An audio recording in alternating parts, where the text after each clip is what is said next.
तस्य नेतारं वेतारं कर्मभूतां ज्ञातारं विश्रुतत्वानां वन्दे तद्गुणलब्धये नमो अनन्तारं नमो सिद्धारं नमो आयुर्यानं नमो वज्रायानं नमो लोहे भगवान की देवादिदेव श्री आदिनाथ भगवान की देवादिदेव श्री मुनीश्वरनाथ भगवान की परम पूज्य आचार्य श्री श्री उमा स्वामी जी महामुनिराज की परम पूज्य गुरु नानक गुरुदेव आचार्य श्री श्री विमल सागर जी महामुनिराज की परम पूज्य गुरु नानक गुरुदेव आचार्य श्री श्री सन्मति सागर जी महामुनिराज की परम पूज्य बुंदेलखंड के प्रथमाचार्य गणाचार्य गुरुदेव श्री राग सागर जी महामुनिराज की अहिंसामय विश्व धर्म की।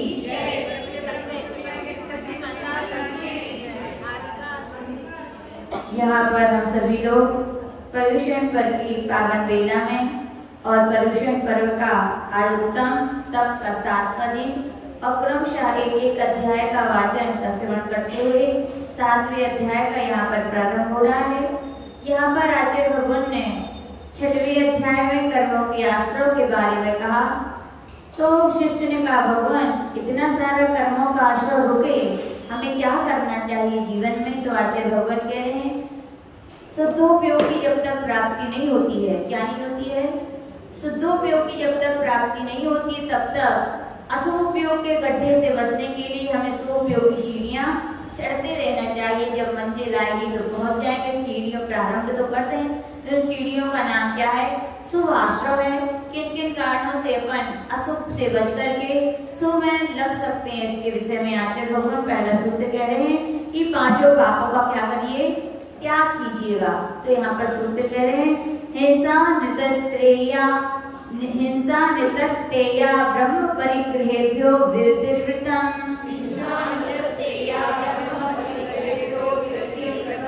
हिंसा अनृत यानी झूठ, स्तेय यानी चोरी, अब्रह्म यानी खुशी और परिग्रह यानी परिग्रह।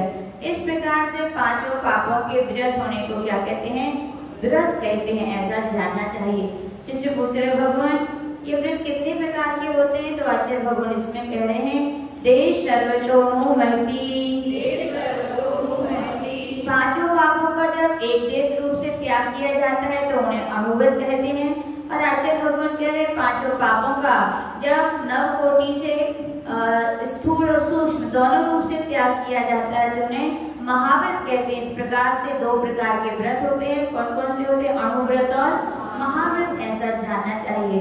शिष्य पूछ रहा है, भगवान यदि किसी ने व्रतों को धारण कर लिया है, कोई किसान खेत में फसल आती है तो क्या करता है? उसकी रक्षा के लिए बाड़ लगाता है।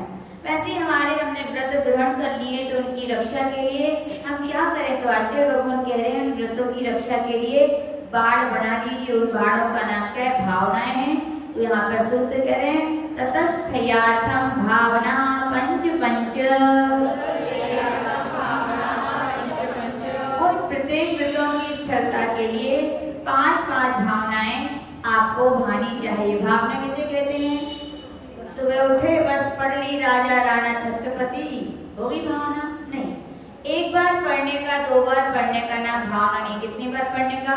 बार बार जो भाई जाए। क्यों आचार्य जी बोलते थे इसके विषय में? कर्म रूपी पहाड़ बहुत विशाल है कि नहीं? अब विशाल पहाड़ को या तो एक बार विस्फोट कर दो तो टूट जाएगा। अब किसी के पास बारूद ना हो तो क्या करेगा? हाथ पे हाथ रख के बैठे क्या? बोले नहीं, कोई बात नहीं। बारूद, ध्यान रूपी बारूद नहीं है यदि आपके पास, तो भावना रूपी हथौड़ी ले लीजिए। क्या कीजिए? बार बार हथौड़ी से प्रहार करते रहिए, करते रहिए, करते रहिए। एक न एक समय आएगा कि उसके बंधन टूटेगा तो नहीं भावना से। यद्यपि पहाड़ तोड़ने के लिए तो ध्यान रूपी विस्फोट ही चाहिए, लेकिन हथौड़ी के वार से या घन से आप उस पर चोट करते चाहिए तो जो अंदर के मजबूत बंध हैं, यानी कि उनका जो बंध बना है वो क्या हो जाएगा? ढीला हो जाएगा। तो बस जब ढीला हो जाएगा तो एक बार जोर से लगाना तो क्या हो जाएगा? वो टूट जाएगा। तो यहाँ पर इसका नाम भावना है। तो शिष्य पूछ रहे भगवान अहिंसा व्रत की भावना कौन कौन सी है? तो कह रहे हैं वाम मनोभुक्तिर्यादान निक्षेपण समित्या लौकिक पान भोजनानि पंच।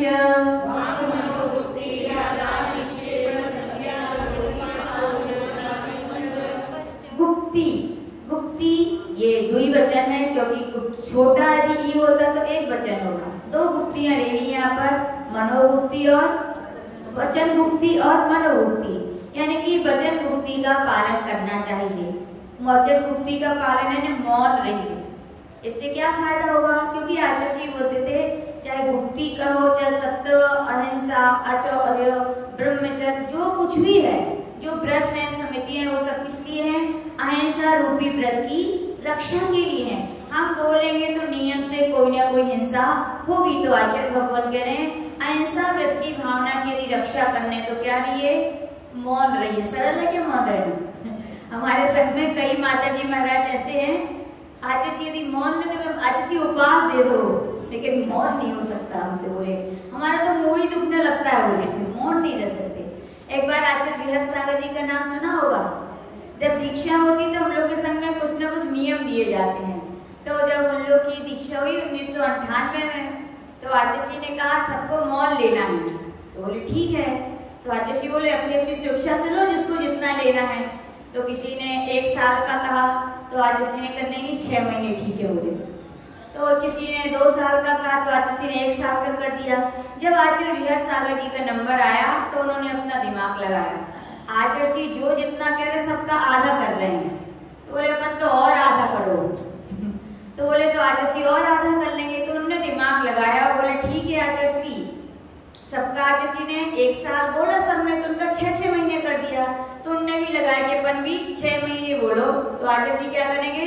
3 महीना कर देंगे। बोले आचार्य मेरा 6 महीने का मौन। तो आचार्य बोलते ठीक है 1 साल का आपकी।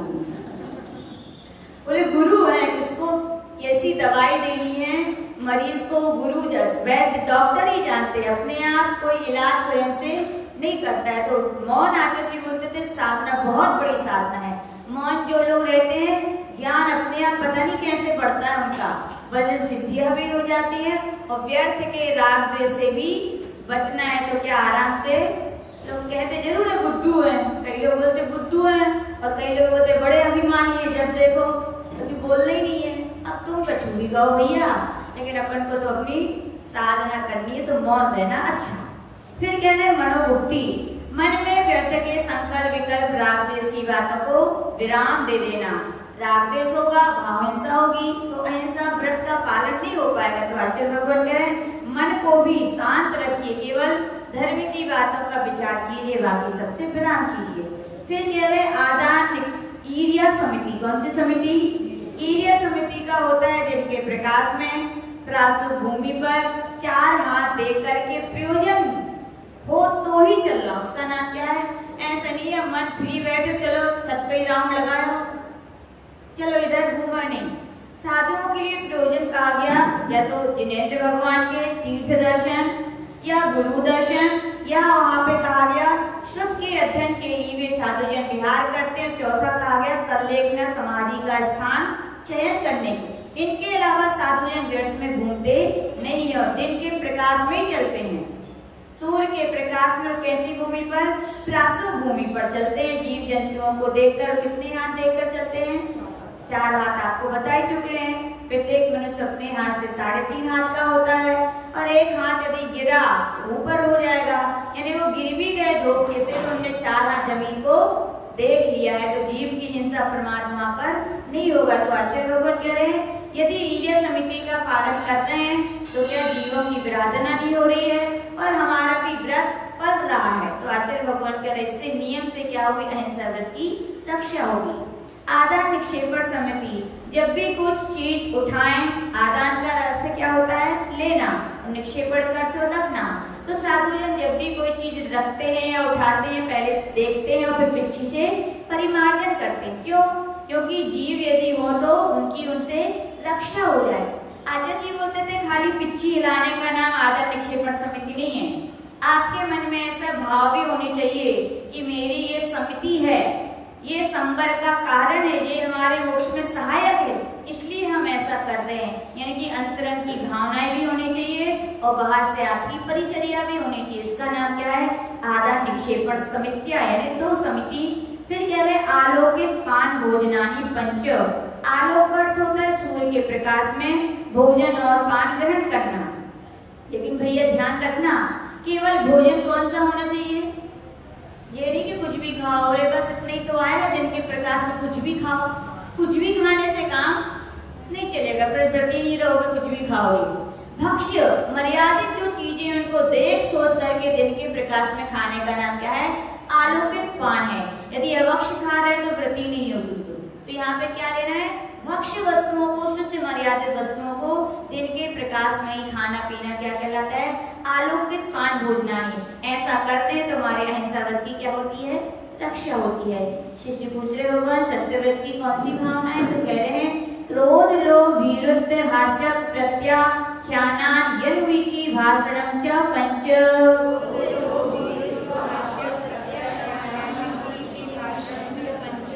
प्रत्याख्यान शब्द है, चारों के साथ जोड़ना है।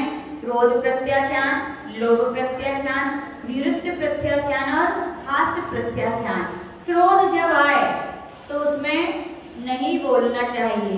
आज जैसे बोलते थे क्रोध यदि आ रहा है और आप सत्य भी कह रहे हो तो भी वो क्या है? असत्य है। क्यों है? क्योंकि क्रोध करके आप दूसरों को पीड़ा दे रहे हो और पीड़ा है, दुख है, वहां अहिंसा व्रत की रक्षा हो पाएगी? नहीं हो पाएगी। तो आचार्य बोल रहे क्रोध के उदय में कुछ नहीं, यानी बोलने का ही आप त्याग कर दो। जब गुस्सा है तो क्या करो?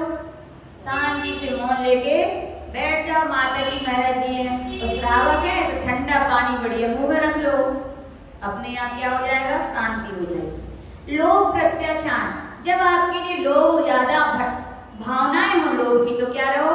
मौन रहो। क्योंकि लोभ के उदय में आप जो भी भावनाएं करोगे अति संचय की रहेंगी तो उनसे भी क्या होगा?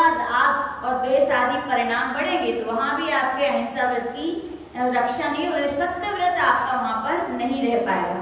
धीरज प्रायः कर व्यक्ति डर में ही आकर क्या बोलते हैं? झूठ बोलते हैं कि नहीं, कुछ भी कहलवा लो डर के कारण। तो आचार्य भगवान के डर में आकर के सत्य भी कोई बोलता है तो वो भी क्या है? झूठी है। हास्य, अरे हंसी हंसी में कह दी, अरे अंधों के अंधे होते हंसी में तो गई थी, क्या हो गई? महाभारत हो गई। तो आचार्य बोल रहे हैं ऐसा हंसी मजाक भी ना करें जिससे किसी को पीड़ा हो। इससे हमारे सत्य व्रत की क्या होती है? रक्षा होती है। अगला शब्द है अनुवीची भाषणम। जब भी कुछ बोले तो कैसा बोले? अनुवीची का अर्थ होता है आगम के अनुसार बोले। इसीलिए कहा गया साधु की कितनी आंखें होती हैं? कितनी आंख होती हैं? 2 आंखें। कौन कौन सी? एक दाई एक बाई। 3 होती है, दाई बाई भी होती है। चौथी आगम चक्षु साहु। वे जब भी बोलते हैं अपने मन की नहीं बोलते, किसके? मनमानी नहीं। यहाँ कौन चलती है? माँ जिह्वाणी चलती है। तो इसका नाम क्या है? अनुवीची भाषण। यदि हम बोलते हैं तो हमारे सत्य व्रत की रक्षा होती है। अचौर व्यक्ति कौन कौन सी भावना है? तो आगे कह रहे हैं शून्यागार विमोचिताभास परोपरोधाकरण भक्ष्य शुद्धि सधर्मा विषम बाधा पंच।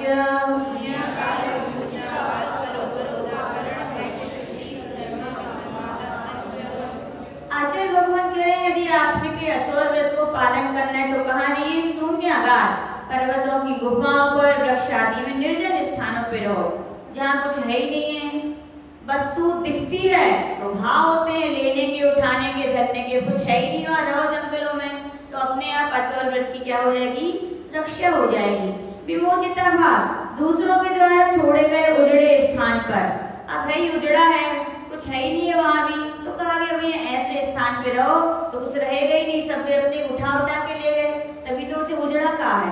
तो ऐसे स्थानों पर रहने से आपके अचौर महाव्रत की रक्षा होगी। परोपरोधाकरण, जहाँ आप ठहरे वहाँ दूसरों को ठहरने से रोकना नहीं चाहिए।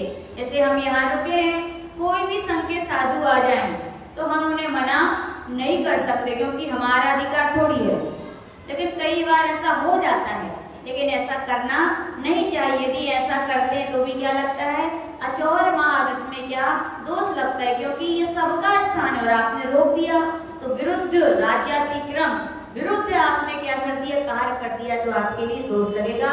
वैक्ष शुद्धि, चरणानुयोग में जो वैक्ष शुद्धि 46 प्रकार की वहां पर दोष कहे गए हैं, उनको टाल करके क्या करना, आहार करना। इसका नाम क्या है, वैक्ष शुद्धि है।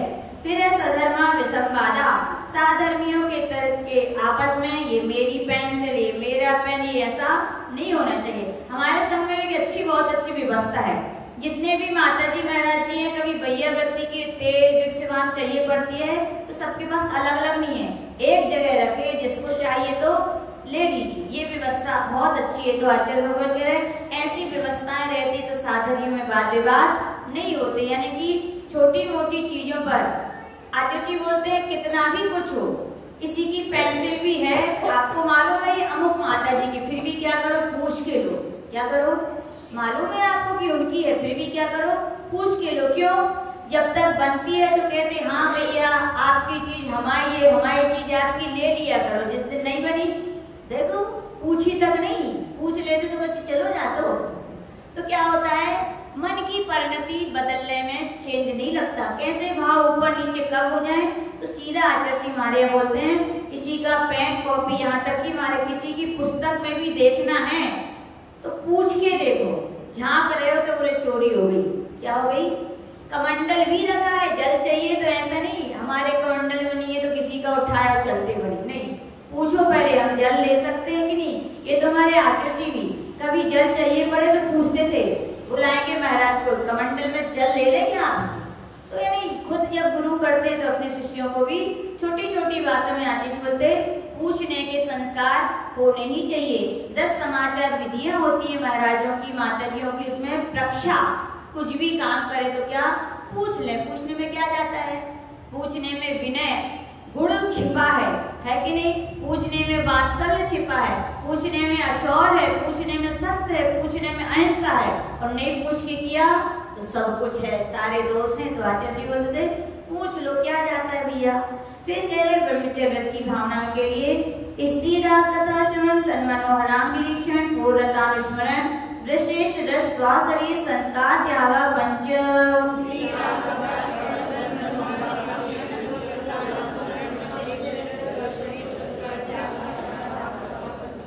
यहाँ पर आचार्य भगवान कह रहे हैं स्त्री राग कथा श्रवण, त्याग शब्द सबके साथ जोड़ना है। किस कौन सा शब्द जोड़ना है, त्याग। तो स्त्री राग कथा श्रवण, स्त्रियों संबंधी जो राग वर्तक कथाएं, उनको, जिनके ब्रह्मचर्य व्रत है उनको सुनना नहीं चाहिए।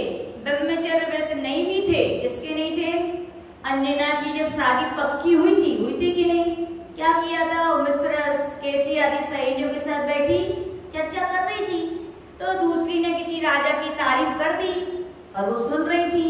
क्या हुआ, इतनी सुन के तो अंजना क्या बोलते पवनंजय कुपित हो गए थे। यानी इनको जरूर न राग से सुन रही हैं, यानी उस राजकुमार के प्रति इनका राग भाव है, इतनी गड़बड़ होगी। जब बिना ब्रह्मचर्य वालों के ऊपर आफत आ गई तो आचार्य भगवान कह रहे भैया आपका तो ब्रह्मचर्य व्रत है, स्त्री हो तो पुरुष संबंधी राग की कथाएं ना सुने, और पुरुष है तो स्त्री संबंधी राग वर्धक कथाओं को सुनना नहीं चाहिए। तन मनोहराम निरीक्षण, स्त्रियों के जो अंग हैं उनको बार बार दृष्टिपन को नहीं जानी चाहिए, ब्रह्मचर्य व्रत में दोष लगता है। फिर कह रहे पूर्व रतानुस्मरण त्याग, यानी कि जो पूर्व में भोग भोगे उनको स्मरण नहीं करना चाहिए। क्यों नहीं करना चाहिए, आचार्य जी बोलते थे बैराग हुआ है, जैसे घास होती है ऊपर से निकाली जाती है, नीचे लेके अभी जड़ तो है ना, और याद करना यानी आचार्य जी पानी देना है। भले ही ऊपर से कितनी भी घास निकाल दो, लेकिन पानी दोगे तो फिर से आ जाएगी कि नहीं आएगी। तो आचार्य जी बोलते थे मानते हैं आपको बैराग हो गया, अपने घर से सबसे परिवार वालों से भोग भोग सबको त्याग कर दिया है, लेकिन यदि बार बार याद करोगे यानी क्या उसमें पानी देना है। बैराग की बातें आपको आ सकती है और आपको पुष्प डाल बना सकती है। क्या बना सकती है, पुष्प डाल। 12 वर्ष तक ऐसे अपनी परिणति हो सकती है। तो कह रहे उन बातों को याद अपन को नहीं करना चाहिए। फिर कह रहे वृष एष्ट रस त्याग, जो वृष यानी कि गरिष्ठ भोजन है और इष्ट जो आपको बहुत प्रिय है उसका क्या कर दो, त्याग कर दो। पूज्य आचार्य जी सुनाते थे कि आचार्य महावीर कीर्ति महाराज के पास जो भी दीक्षा लेने आते थे सबसे पहले वे कहते थे नमक का आजीवन त्याग करो, सबसे पहले। दूसरा बोलेंगे मीठे का आजीवन त्याग करो, लो बस अब साधना करोगे तथास्तु।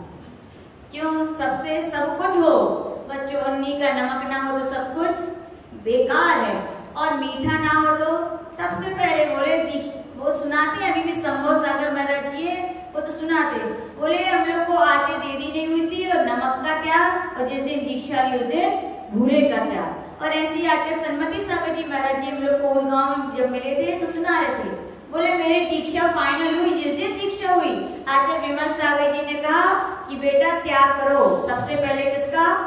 नमक का और भूरे का। इष्ट रस क्यों? क्योंकि मद कारक होते हैं, अपनी मद को या शरीर की शक्तियों को बढ़ाते हैं। तो आचार्य भगवान कह रहे उनका त्याग कर दो। और क्या बोल रहे हैं? वृष्ट यानी गरिष्ठ। गरिष्ठ क्या होता है? काजू किशमिश, घी दे। याद रखना ये कोई गरिष्ठ की परिभाषा नहीं है। आचार्य जी बोलते थे आप बहुत बड़े तपस्वी हो, खूब खाओ घी, खूब खाओ बादाम, और पचाने की शक्ति नहीं है तो रोटी भी आपको गरिष्ठ है। जितनी जितनी साधना है उसके योगपन को आहार ले। आचार्य महावीर कीर्ति महाराज जी का उदाहरण सुनाते पूज्य गुरुदेव, एक बार वो आहार करने गए तो उनका नियम था जो पहले नंबर वस्तु देंगे वो ही लेंगे, इसके अलावा हम कुछ नहीं लेंगे। जब भोजन करने गए थाली लोग लगाने में लगे तो एक अम्मा ने मुद्रा खुलवा दी और थाली आ नहीं पाई और महाराज खड़े हो गए। अब उसको कुछ नहीं दिखा, जल्दी जल्दी में तो घी की कटोरी रखी थी, क्या रखी थी? उठाई कटोरी और महाराज की अंजलि में, महाराज ने क्या किया होगा? स्वाहा ले ली।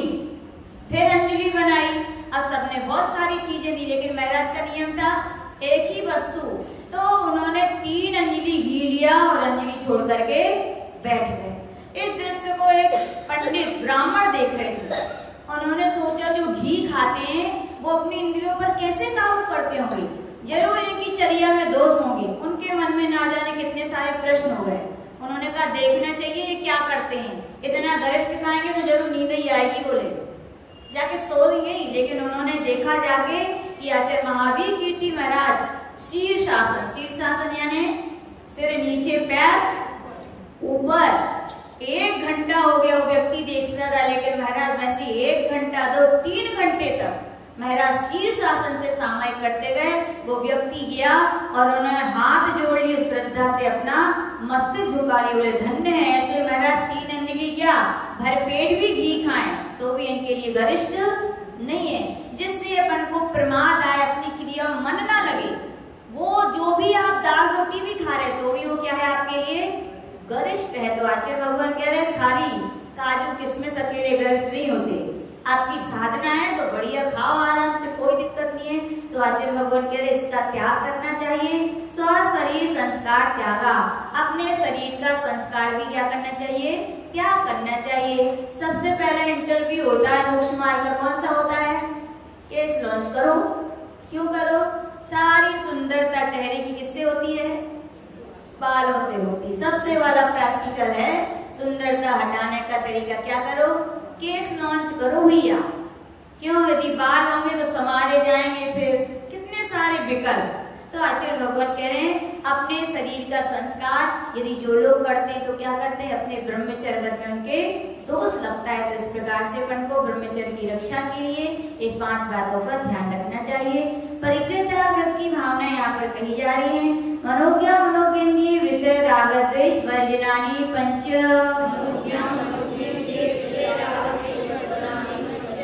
यहाँ कह रहे इंद्रिय, इंद्रियों कितनी होती हैं? 5। कौन सी? स्पर्शन, रसना, घ्राण, चक्षु, कर्ण। ऐसी 5 इंद्रियों के मनोक विषय भी होते हैं। मनोक विषय में यानी जो अपन को अच्छे लगती हैं, जो स्पर्शन इंद्रिय के विषय हो, रसना के, घ्राण के, चक्षु के, कर्ण के, 5 इंद्रियों के जो विषय हमें अच्छे लगते हैं उनमें राग करना, ठीक है ना। और कह रहे वर्जनानी यानी जो इंद्रियों के विषय आपको अच्छे लगते हैं उनमें जो राग भाव हो रहा है उनका क्या करो? आप त्याग करो। और जो पंचेंद्रियों के विषय हैं जिनके आपको आमनोग्य हैं, आमनोग्य यानी जो आपको अच्छे नहीं लग रहे हैं, उनमें जो द्वेष भाव हो रहा है उनका भी क्या करो? आप त्याग कीजिए। आचार्य जी की हम लोग क्या चटाई वगैरह आती है? नहीं। तो आचार्य जी ऐसी रखी रहती है साइड में, बहुत सारी, इतना बड़ा संघ है। आचार्य जी पूछते किस किस को चटाई? तो नियम है, पहले लिखवाना पड़ता है, सब बिल्कुल मेंटेन चलता है। किसको चाहिए पहले से बोलिए, और जिसको चाहिए पुरानी चिटाई अपनी लेके आओ। ऐसा नहीं कि नई भी रख ली पुरानी भी, पुरानी जो लेकर आके जमा करेगा उसको क्या नहीं मिलेगी। तो आचार्य जी पूछते हैं चिटाइयां रखी कौन सी चाहिए, अब सब अपना दिमाग लगाएंगे। आचार्य जी वो पिंक कलर की अच्छी है। अच्छा पिंक कलर की, एक काम करो गिरी उठाओ चलते बराबर।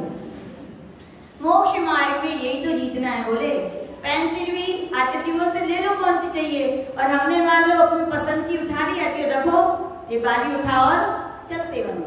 अपन यही सब जीतने के लिए आचार्य जी बोलते दीक्षा ली है, और इनको ही नहीं जीत पाए, राग द्वेष करते रहे तो अपरिग्रह महाव्रत है या परिग्रह त्याग व्रत है, उसको अपन को अच्छे से नहीं हो पाएगा। तो आचार्य भगवान कहते हैं उनमें राग द्वेष का क्या करिए, त्याग करिए।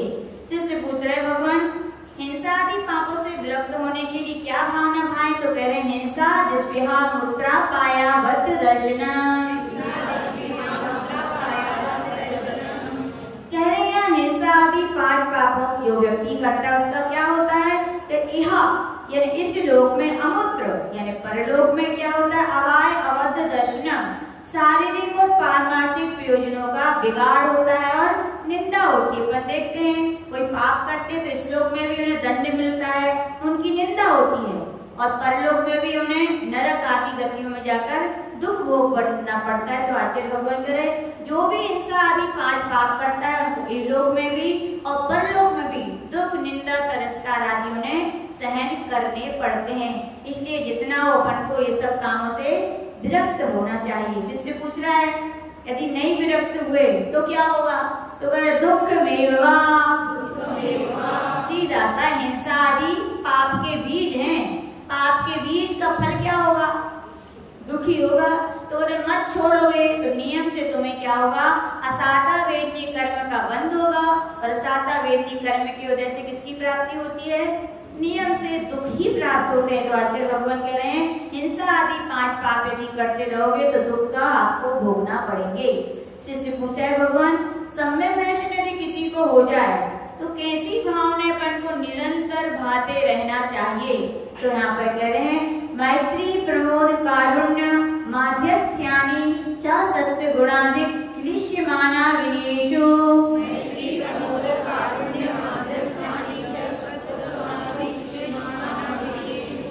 सूत्र में सीधा अर्थ 4 बातें हैं, एक मैत्री, फिर दूसरा प्रमोद, तीसरा कारुण्य, चौथा माध्यस्थ।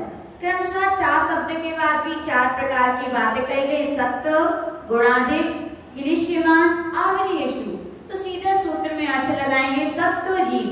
सत्व का अर्थ होता है संसारी जितनी भी जीव है, 1 इंद्रिय 2 इंद्रिय 3 इंद्रिय 4 इंद्रिय 5 इंद्रिय, सब जीवों में क्या रखना, मैत्री भाव रखना। मैत्री भाव रखना यानी मित्रता रखना, और आप लोग मित्रता यही समझते हो, नाश्ता को बुला लिया, भोजन को बुला लिया, मित्र है ना अपने। अब 1 इंद्रियों को क्या करोगे, बुलाओगे क्या भोजन पे। तो मैत्री का भाव क्या है, खम्मामि सभ्य जीवाणम सभ्य जीवा खमंतु में मेत्ती में सब भूदेषु बैरम मध्यम न कैडवी। मेरा किसी जीव के साथ भी बैर भाव नहीं है, मेरी सबसे क्षमा भाव, इसी का नाम क्या है, मैत्री। यानी सब जीवों के प्रति हमें कैसे भाव रखना चाहिए, किसी को किसी प्रकार से दुख ना हो, ऐसी बार बार भावना भाने का नाम क्या है, मैत्री भाव है। फिर कह रहे हैं प्रमोद, किसके साथ, प्रमोद यानी प्रसन्नता। गुणाधिक, जो अपन से गुणीजन है, अपन पढ़ते हैं मेरी भावना में, गुणीजनों को देख हृदय में मेरे प्रेम उमड़ आवे। कितना आनंद आता है जब अपन से बड़े लोग, गुणीजन, गुणवान लोग मिलते हैं, क्यों खुशी होती, आनंद होता है, क्योंकि हमें भी ऐसे गुण प्राप्त हो जाए। तो आचार्य भगवान कह रहे अपने बड़ों को देखकर अपने से जिनमें गुण हैं उनसे ईर्ष्या नहीं रखनी चाहिए। कई लोग तो ईर्ष्या करते हैं, इनमें इतने हम में क्यों नहीं है, अरे उनने आराधना की थी, उनने बीज बोए थे, तो आज उनमें गुण हैं, आपने नहीं बोए तो आप में नहीं है। तो इसका मतलब ये नहीं कि आप ईर्ष्या करो, ईर्ष्या नहीं करनी चाहिए। क्या करना चाहिए, प्रमोद भाव। प्रमोद भाव करोगे तो आप में भी वो गुण आ जाएंगे उनकी संगति से। ईर्ष्या तो क्या करेगी, गुणवान से आपको दूर ले जाएगी, वैसे है भी नहीं है और आने की संभावना भी नहीं, क्योंकि ईर्ष्या चल रही है। तो आचार्य बोले गुणाधिक लोगों में प्रमोद भाव रखना चाहिए।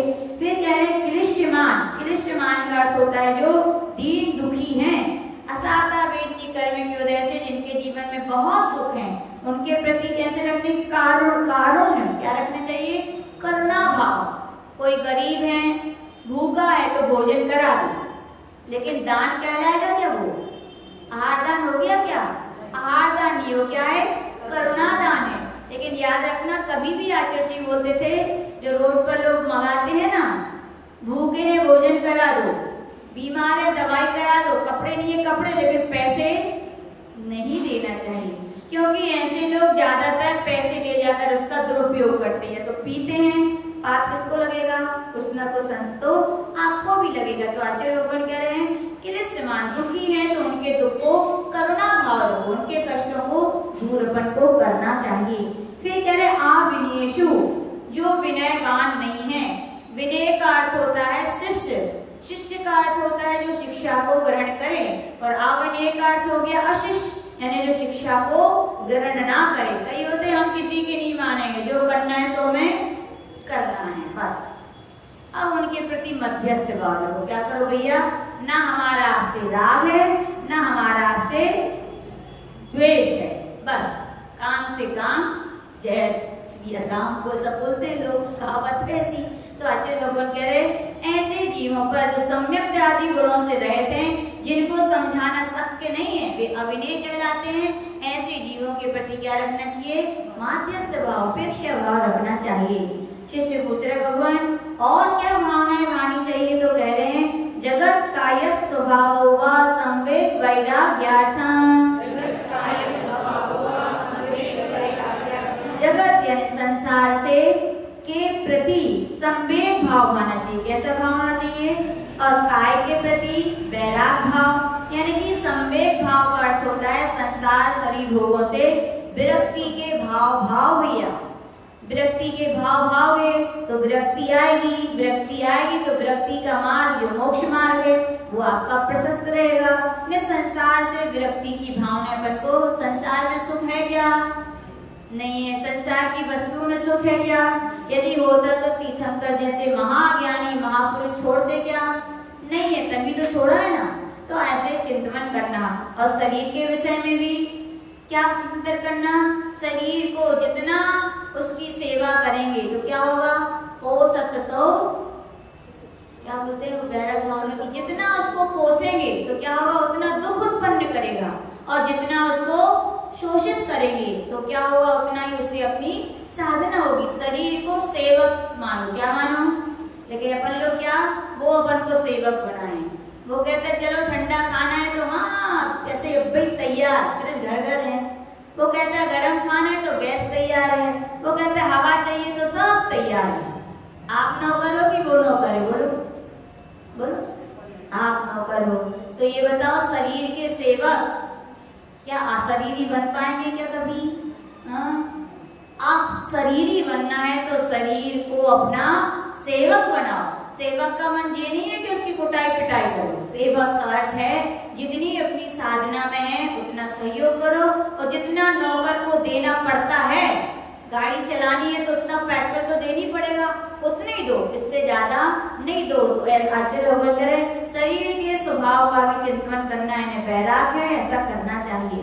शिष्य पूछ रहे भगवान हिंसा किसे कहते हैं? तो कह रहे प्रमत्त योगात् प्राण व्यप्रोपणम हिंसा।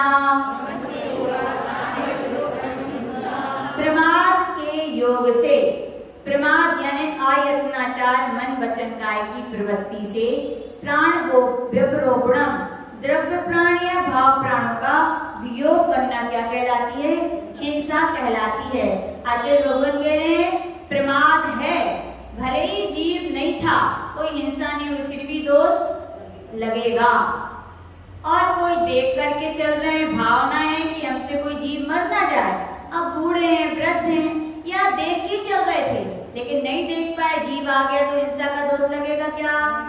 नहीं लगेगा। तो आचार्य भगवान कह रहे प्रमाद को हर कार्यों में छोड़ना चाहिए। प्रमाद छोड़ करके कार्य करते तो हिंसा होने पर भी हिंसा नहीं है।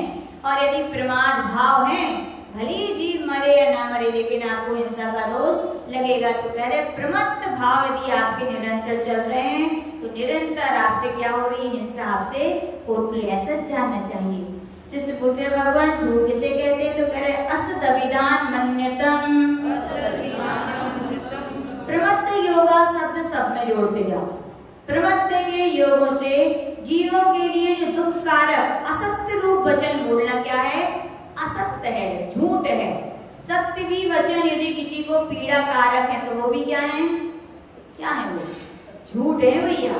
क्योंकि अहिंसा व्रत की रक्षा के लिए सत्य है, अहिंसा व्रत नहीं है, आपकी भाव हिंसा तो होगी दूसरे जीव की, तो अच्छे लोगों कह रहे हैं ऐसा झूठ नहीं बोलना चाहिए। तीसरा पाप है चोरी, अदत्ता दानम स्तेयम। प्रमाद के योग से बिना दी हुई, गिरी हुई, पड़ी हुई, भूली हुई वस्तु को उठा लेना क्या कहलाती है, चोरी। पैसे डले थे, उठाकर मंदिर में डाल दिए, बोले अच्छा किया क्या। अरे पता नहीं कोई गरीब आदमी हो, प्राण है धन, कौन सा 11वां, कौन सा प्राण है, 11वां प्राण कहा गया। किसी के कुछ चीज गुम जाए, एक बार सियांसरी में चतुर्मास चल रहा था, एक कोई आए थे, नाम याद नहीं है, सटल की कोई, तो अंगूठी पहन के आए थे सोने की। अब वो क्या हो, गिर गई उनकी।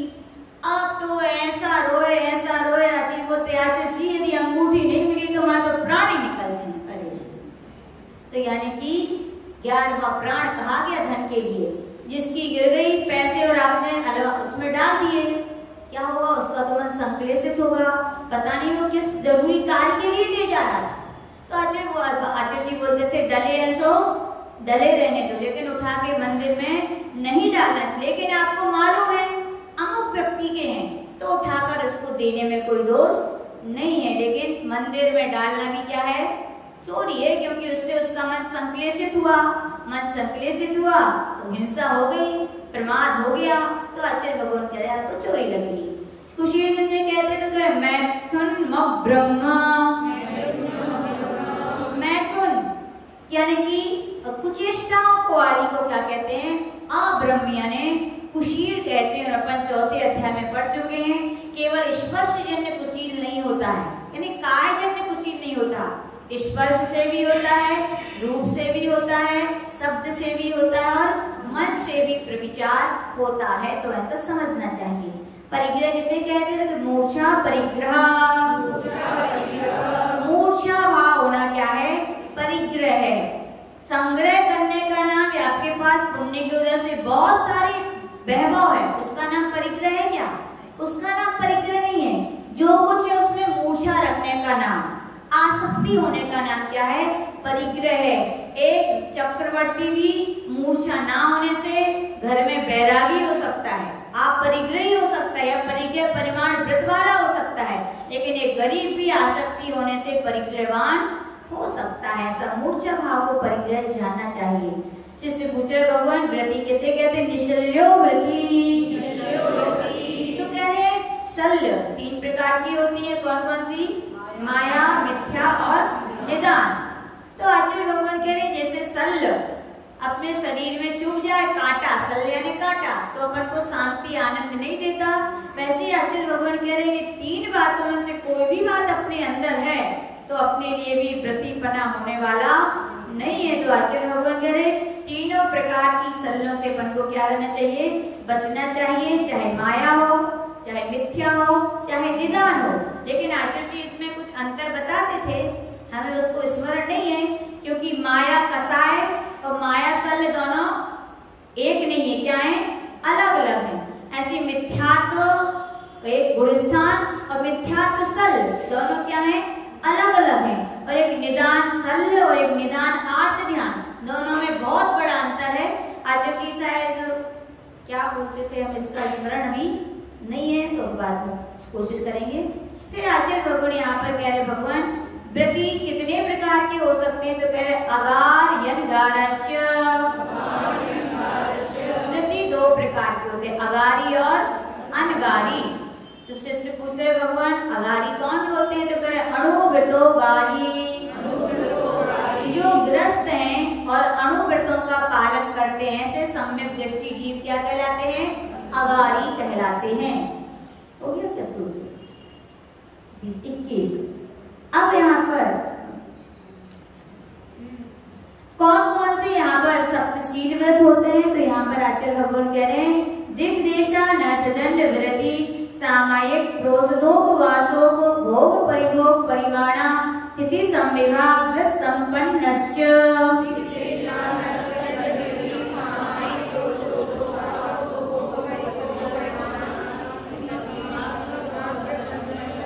तीन गुण व्रत और 4 शिक्षा व्रतों को मिला दिया जाए तो क्या बन जाते हैं? सप्तशील व्रत हो जाते हैं। तो 3 पहले गुण व्रत कह रहे हैं, दिग्व्रति, देशव्रति और अनर्थ दंड विरति। विरति शब्द तीनों के साथ जोड़े, क्या बनेगा? दिग्व्रति, देशव्रति और अनर्थ दंड व्रति, यानी कि दिग्व्रत, देशव्रत और अनर्थ दंड व्रति व्रत। इस प्रकार से ये क्या होते हैं? 3 व्रत होते हैं। दिग्व्रत का अर्थ होता है 10 दिशाओं की मर्यादा करना। देशव्रत का अर्थ है उसके अंदर भी समय के अनुसार स्थान की और छोटा रूप कर लेना, अमुक दिन अमुक इतनी गली में या इस नगर में इतने समय तक मैं नहीं जाऊंगा, ऐसी मर्यादाएं करने का नाम देशव्रत है। अनर्थ दंड जो हमारे प्रयोजन भूत नहीं है, अनावश्यक कार्य करना, क्या है ये? अनर्थ दंड व्रत है। पैर हिलाना, उंगली चटकाना, बैठे मंदिर की चटाई कचुनी तो लगे हैं। ये पैर हिलाने की आदत तो बहुत खराब होती है कि नहीं? हमारी भी बहुत खराब थी, लेकिन अब थोड़ी बहुत कम हो गई है। हम तो देखते हमारे पैर हिलते थे, आते थे हम ही को देखते थे, हम समझ जाते थे यानी मेरा पैर हिल रहा है। लेकिन ये क्या है? अनर्थ दंड व्रत है, तो अपन को इनसे बचने की कोशिश करना चाहिए। फिर आचार्य लोगों ने यहाँ पर कह रहे हैं 4 शिक्षा व्रत में है सामायिक, तीनों काल की संध्याओं में 2 घड़ी, 4 घड़ी या 6 घड़ी उत्तम मध्यम जघन्य के भेद से सबसे पहले क्या करना? निषद्य वंदना करना, यानी नमोस्तु करना। फिर 4 दिशाओं में 3 आवर्त 1 शिरोनति करके प्रतिज्ञा लेकर के सामायिक करना। सामायिक में क्या किया जाता है? लोगों को यही समझ नहीं आता, बोले करें काम आपके जी, कुछ नहीं करना है। जो तीर्थों पे आप गए जा चुके हो उनकी आप बैठकर वंदना कर लो। शिखर जी हम गए हैं, वहाँ पहले आचार्य विमल बाबा के दर्शन की यात्रा प्रारंभ हो गई। चढ़ते चढ़ते चढ़ते शीतल नाला आ गया, शीतल नाला के पास और चढ़े तो फिर क्या आ गया? कौन सी वो? गंधर्व नाला आ गया। फिर चोपड़ा कुंड आ गया, वहाँ पारसनाथ बाहुबली चंद्र भगवान के दर्शन कर रहे हैं, अर्घ चढ़ाया, परिक्रमा की, आगे बढ़े, मन में बहुत खुशी हो गई एवं पहुंच गए। फिर गौतम वर्धन की ऐसे करते करते पता ही चलेगा 1 घंटा कम हो गई। सामायिक नहीं हुई? सामायिक है। और क्या कर सकते हैं सामायिक में? सामायिक पाठ पढ़ सकते हैं, लेकिन भाव लगने चाहिए। बैराग भावना पढ़ सकते हैं या अपन समाधि भावना पाठ भी कर सकते हैं। और कुछ नहीं किया तो अपन जाप भी फेरे, लेकिन जाप कैसी फेरे? बिल्कुल अपना मन लगना चाहिए कि हम जाप कर रहे हैं। और कहीं मन भटक भी जाए तो इसको मतलब ये नहीं कि जाप रख दो, नहीं, करो। 108 में यदि आपका 40 जगह भी मन लग गया तो अच्छा है, वो रखने की अपेक्षा तो अच्छा है। जाप भी कर सकते हैं। या आप बहुत विद्वान हैं, आपको सम्यक दर्शन के विषय में बहुत सारी बातें आती हैं। ये सम्यक दर्शन होता है, इतने प्रकार का होता है, इसको होता है और इसके इतने अंग होते हैं, इतने अतिचार होते हैं, कर लीजिए चिंतन, हो गई सामायिक। तत्वों के विषय में इतने तत्व होते हैं, कैसे कैसे इनके लक्षण होते हैं, कैसे कैसे आश्रम, सब ये सब भी क्या है? सामायिक है कि नहीं? हो जाएगी सामायिक कि नहीं? आराम से हो जाएगी, पता भी नहीं चलेगा, ठीक है ना? तो इसका नाम सामायिक है। फिर प्रोदोवास यानी उपवास करना, प्रोसद के साथ। सप्तमी, चतुर्दशी और अष्टमी आती है अपने यहाँ पे, महीने में 4 पर्व आते हैं, तो उनके एक दिन पहले यानी सप्तमी और एक दिन बाद यानी नौमी और चतुर्दशी के हिसाब से 13 और पूर्णिमा या अमावस्या यानी आगे के पीछे के दिनों में आसन करना और चतुर्दशी अष्टमी को क्या करना? उपवास करना। ये उत्कृष्ट प्रोदोवास व्रत है। कई लोग 3 नहीं इतना कर पाते तो कहा जाता है अष्टमी चतुर्दशी को नीरस कर लो, क्या कर लो, और आगे पीछे का एक आसन कर लो तो भी चलता है, और इनकी इतनी भी नहीं है तो क्या भैया 3 दिन लगातार एक आसन कर लो। जघन्य क्रोधोभास है और कोई ना कोई एक दिन उसका त्याग करना चाहिए। आचार्य जी बोलते थे यदि आप क्षुल्लक क्षुल्लिका हैं तो नियम से आपको अष्टमी चतुर्दशी को नीरस ही करना चाहिए। आचार्य जी बताते हैं आज 3-4 साल क्षुल्लक ही रहे, बोले अष्टमी चतुर्दशी को क्या करते थे, हमेशा नीरस करते थे। ये क्रोधोभास है। फिर है भोग परिभोग परिमाण, जो भोग और उपभोग की सामग्रियां हैं, वस्त्र भोजन आदि, उन सबका क्या कर लेना, परिमाण यानी कि मर्यादा कर लेना। फिर है अतिथि संविभाग। अतिथि संविभाग यानी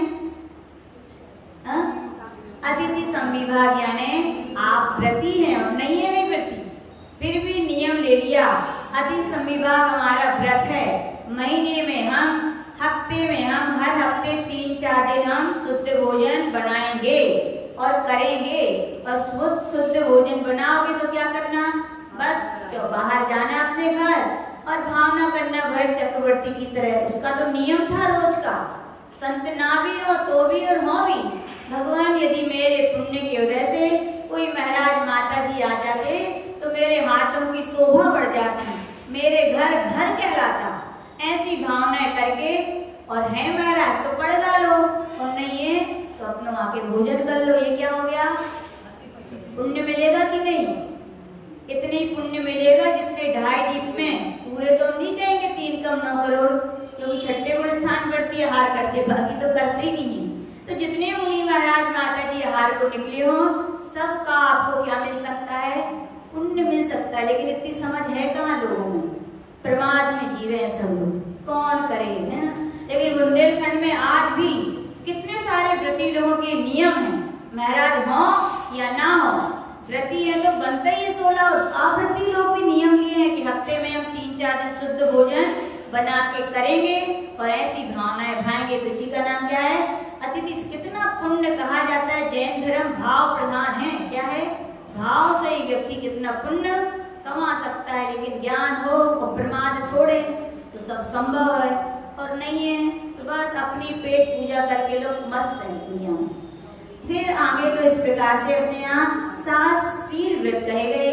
अब आचार्य भगवान कैसे पूछ रहे भगवान कि व्रत लेकर फल क्या होना चाहिए, तो कह रहे भैया व्रती लोगों का व्रत की साधना का फल क्या है, अंतिम में सद्मार्गी सलेखना करना चाहिए। बच्चा यदि पढ़ता है तो पास होना जरूरी है कि नहीं है, पास हो गए तो पढ़ना सार्थक है, और पास नहीं हुए तो कोई नहीं मतलब। तो यहाँ पर कह रहे हैं मारणांत की सलेखना योषिता, मरण के अंतिम समय में जोशिता, कितना अच्छा शब्द। हमसे कोई कभी पूछता है माता जी जा से नाम बता, तो उनके भैया जोशिता रखते, प्रीति पूर्वक। कैसे, प्रीति यानी अपनी इच्छा पूर्वक कि मुझे अपना अंत समय सुधारना है, जबरदस्ती नहीं। अब कई बार क्या होता है, किसी ने डॉक्टर ने मना कर दिया, उनके घर के लोग आते माता आचार्य से इनकी समाधि संलेखना करा दो। अब उनके भाव भी तो होने चाहिए, तब तो होए। प्रीति खुद की इच्छा होनी चाहिए। लेकिन गुरुओं की वाणी में भी क्या प्रभाव होता है, हम लोग ने देखा एक दादाजी को डॉक्टर ने मना कर दिया, वे तो आ ही नहीं रहे थे, बोले हम नहीं जा रहे, तुम्हारे वहां सब खाओ और छुड़वा दो महाराज के पास में, हम नहीं जाएंगे। फिर भी जैसे तैसे ले आए। आचार्य ने क्या उनको संबोधन दिया, अपने आप बोले आचार्य बोले तो दीक्षा चाहिए। क्या चाहिए, गुरुओं की वाणी में का अचिंत प्रभाव होता है उनके उपदेश का, क्या परिणति कब बदल जाए। इसलिए कहते हैं साधुओं की उपदेश कभी छोड़ना, पता नहीं कौन सी लाइन कौन सा शब्द आपके जीवन में परिवर्तन में सहायक बन जाए। तो ऐसा समझा देते थे। और देखो कहा जाता है जिंदगी भर जिसने पढ़ा हो वो परीक्षा में पास होते, लेकिन कभी कभी तुक्का देखो, जिंदगी भर जिसने कुछ नहीं किया लेकिन कितना पुण्य जागता है जीवन का अंतिम समय वो संभाले, तो अंत भला तो। लेकिन ध्यान रखना आचार्य जी बोलते थे एक आध प्राणी होते हैं, हर कोई ना समझे। अब क्या करने, अभिषेक करने, क्या करने, पूजा करके क्या करने, त्याग तपस अंतिम समय कर लेंगे। हर किसी के अंतिम समय भाव हो जाए नहीं, घोड़ा को अभ्यास कराते रहना चाहिए। सैनिक अभ्यास करते रहते हैं, बच्चे अभ्यास करते रहते। साधुओं से क्या भैया जिंदगी भर अभ्यास करोगे तब जाके तुम अंतिम समय तुम्हारी गाड़ी संभल पाएगी। तो आचार्य भगवान कह रहे संलेखना पूर्वक मरण करना ही यानी साधना का क्या है, फल है। और संलेखना का क्या है, शरीर को सुखाना। शरीर के साथ साथ कसायों को भी सुखाने का नाम क्या है, संलेखना है। शिष्य पूछ रहे भगवान सम्यक दर्शन में कितने अतिचार होते हैं? शंका कांचा विचिकित सान्य दृष्टि प्रशंसा शंतवा सम्यक दृष्टि रतिचारा।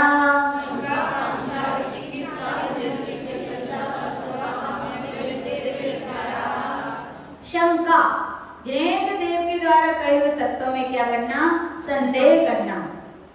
संदेह एक अलग चीज है और वो तीन दोष होते हैं ना अपने वहां पर। संशय है तो मिथ्यात्वी है, लेकिन शंका है फिर भी चांसेस हैं व्यक्ति के दोष लगेगा, लेकिन ज्यादा मन में भी शंका अपन को बना करके नहीं रखनी चाहिए। एक आचार्य बोलते थे जिज्ञासा होनी चाहिए। क्या होनी चाहिए? जिज्ञासा सत्य के द्वार को खोलती है और तो बात समझ में आ जाएगी। संदेह करके बैठ गए, अरे ऐसे ही है, हमें नहीं समझने। अब क्या, संदेह सत्य के द्वार को बंद कर देती है। आचार्य भगवान कह रहे हैं संदेह नहीं, क्या करनी चाहिए तत्व विषय में, जिज्ञासा होनी चाहिए, प्रश्न होने चाहिए, लेकिन शंका नहीं। तो शंका करोगे तो क्या होगा, यद्यपि ये दोष है, आपको अतिचार लगेगा, लेकिन आचार्य होते ज्यादा समय तक की शंका भी फिर संशय में परिवर्तित हो जाती है। कांक्षा, इस लोक परलोक में सांसारिक सुखों की चाह रखना। देखो आचार्य बोलते थे जब जिस वस्तु की इच्छा होती है उस समय वस्तु नहीं होती, और जब वस्तु मिल जाए तो इच्छा नहीं होती। बोलो ऐसे ही है ना, खूब कहो रसगुल्ला खाने और आगे सामने रसगुल्ला खाओ, एक खाओ दो खाओ, अपने आप इच्छा क्या हो जाएगी, समाप्त। तो आचार्य बोलते थे इच्छाएं भी क्षणिक हैं और वस्तु भी क्षणिक है। इच्छाएं ही दुख की बीज हैं, इसलिए कांक्षा मत करो। और इच्छाओं से वस्तु की प्राप्ति थोड़ी होती है, होती है क्या? आपने सोच लिया और आ जाती कोई वस्तु नहीं। जब तक पुण्य है वो नहीं होगा तो वस्तु की प्राप्ति नहीं होगी। तो आचार्य लोगों ने कांक्षा मत करो भैया। विचिकित्सा, दुखी दरिद्री जीवों को देखकर, रत्नाकर साधुओं को देखकर ग्लानि। और आचार्य अमृतचंद महाराज तो कहे में कह रहे हैं, प्रसाद सिद्धि उपाय में कह रहे हैं मल को देखकर भी ग्लानि नहीं करो। जब मल को देख के ग्लानि करने को मना किया है तो सम्यक दृष्टि के साधकों को, साधर्मियों को देखकर ग्लानि कर सकता है? बिल्कुल नहीं करनी चाहिए। तो आचार्य भगवान के यदि करते हैं तो दोष लगता है। अन्य दृष्टि प्रशंसा, मिथ्या दृष्टियों के ज्ञान तक आदि को मन से अच्छा कह मानना। क्या करना, मन ही मन। अरे धर्म है तो ये है, तपस्या है तो ये है, देखो चमत्कार हो रही है, मन ही मन ऐसा सोचना क्या है, अन्य दृष्टि प्रशंसा और अन्य दृष्टि संस्था, उनके ज्ञान आदि को वचनों से प्रशंसा करना। देखो वहाँ क्या लाइटिंग है, अपन लोग क्या 10 दिन में करते हैं, उनके यहाँ देखो, अरे भैया तुम अपने यहाँ कर लो ना, अपने हिसाब से पुण्य में ना करी। उनके पास जितना पैसा उससे ज्यादा तो बनियों के यहाँ है, लेकिन क्या बताएं भगवान पीतरागी हैं सो वे भी पीतरागी बन गए ना। लेकिन ऐसा नहीं होना चाहिए। अपन को भी धर्म की प्रभावना में पता नहीं, यही लोग इतना कभी कभी लगता है पीछे से हैं, और प्रांतों में तो बहुत लोग उत्साह के साथ मनाते। अपन को भी ये सब चीजें सीखनी चाहिए, ये भी धर्म की प्रभावना के क्या बहुत बड़े अंग हैं। शिष्य पुत्र भगवान, जैसे आपने 5 व्रतों के अतिचार कहे, वैसे क्या जो अणुव्रत होते हैं, सप्तशील व्रत होते हैं, क्या उनके भी अतिचार होते? नहीं, व्रतों के और शीलों के भी अतिचार होते हैं। जैसे आपने सम्यक दर्शन के कहे तो बोल रहे हाँ सब कहे व्रत शीलेषु पंच पंच यथाक्रमम्, अहिंसा आदि 5 व्रतों के और सप्तशील व्रतों के भी 5 अतिचार होते हैं। पहला है अहिंसानुव्रत, वंद वदत छेदाति भारारोपणान पान निरोधा।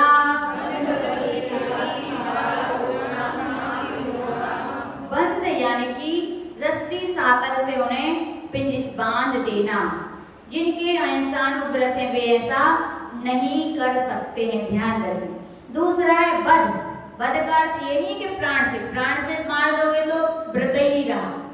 वध का अर्थ है लकड़ी आदि, चाबुक आदि से मारना। तो अहिंसानुव्रत के धारी किसी गाय बैल आदि को या अपने बच्चों को भी लकड़ी वगैरह से पिटाई नहीं कर सकते हैं। फिर तीसरा है छेद, नाक नहीं छिरा सकते हैं वे किसी जानवर आदि के। अति भारारोपणान यानी कि जितनी शक्ति है उससे ज्यादा, है ना, करते हैं तांगे वाले, देखो शक्ति विचारों को 2-4 की बिठाने की है और पैसे के लोभ में ऐसे यात्री मिल जाते हैं, एक बच्चे ही तो बिठा लो, और वे भी बिठा लेते हैं। तो आचार्य भगवान कर नहीं, जितना जिसका शक्ति है उससे ज्यादा उसको भार नहीं करना चाहिए। फिर कह रहे अन्न पान निरोध, समय पर खाना पीना नहीं देना, और जानवरों के साथ तो ज्यादातर ऐसे ही करते हैं लोग। लेकिन ध्यान रखें जिनकी अहिंसानुव्रत है वो भी आपके घर का क्या एक सदस्य है। कोई अवधि ज्ञानी मुनि महाराज मिल जाए तो पूछना, तो बता देंगे अमुक पर्याय के आपकी जी आएंगी। तो भैया जब पता चल जाएगी तो आप सेवा करोगे नहीं। मैडम की देखो सेठानी को पता नहीं थी तो दूध है, जब पता चल गई जी हमारे सेठ जिया हैं तो सेवा के भाव। तो यही समझा करो, भले अवधि ज्ञान मुनि निमित्त नैमित्त कैसे संबंध है।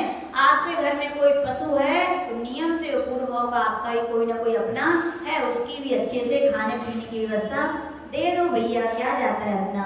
सत्यानुव्रत के अतिचार, मिथ्योपदेश रो व्याख्यान कोटलेख किया, न्यासापहार शाकार मंत्र वेदा।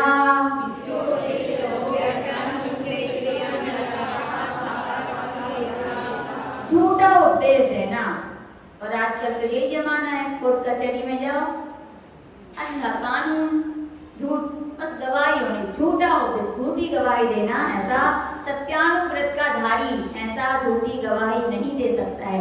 रहो व्याख्यान, स्त्री पुरुष के एकांत में की गई क्रियाओं को प्रकट नहीं करता है। वो उठले क्रिया दूसरों को फंसाने के लिए झूठे दस्तावेज भी वो लिखता नहीं है। न्यासापहार, किसी की धरोहर को हड़पता नहीं है, जिसने जो रखा है साहूकार करते हैं जैन बनिया लोग कैसे होते हैं, रख ली धरोहर तो बस अब पिताजी के समय धरी गई थी, बच्चा भूल गया तो किसकी हो गई ये साहूकार। तो ऐसा नहीं, सच्ची यदि आप हो तो उसके पुत्र को बन को दे देनी चाहिए। फिर है साकार मंतभेद, हाथ चलाने आदि के द्वारा दूसरों के अभिप्राय को, गुप्त बातों को क्या करना, उनकी बातचीत को, उनका इशारा से कोई व्यक्ति बात कर रहे थे और आप समझ गए तो आप समझ गए, तो आपसे यदि कोई नहीं पूछता है तो तब तक आपको बोलना भी नहीं चाहिए, और आप प्रकट कर देते हैं तो आपके सत्यानुव्रत में दोष लगता है। आचार्यानुव्रत के 5 अतिचार, स्तेन प्रयोग तदा हितादान विरुद्ध राजातिक्रम हीनादिक मानोन्मान प्रतिरूपक व्यवहारा।